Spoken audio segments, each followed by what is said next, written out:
কি হবে ছেড়বো ছেড়বো ছেড়বা কি আমি তো বউ সেজেছি? আমি কি বলছিস?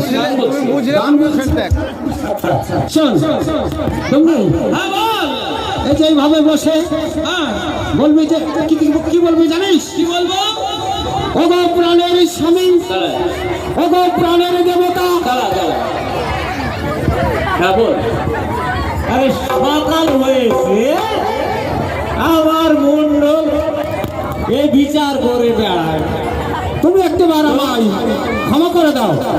আমি অপরাধ করেছিস, তাই এই সবার মাঝে, এই বিচারের মাঝে তোকে ডোমনার পদে ধরে ক্ষমা চাইতে হবে। ও আগে পা ধরবে, তারপরে আমি ধরবো।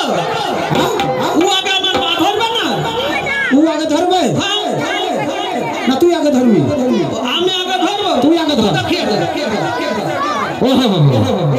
শোন,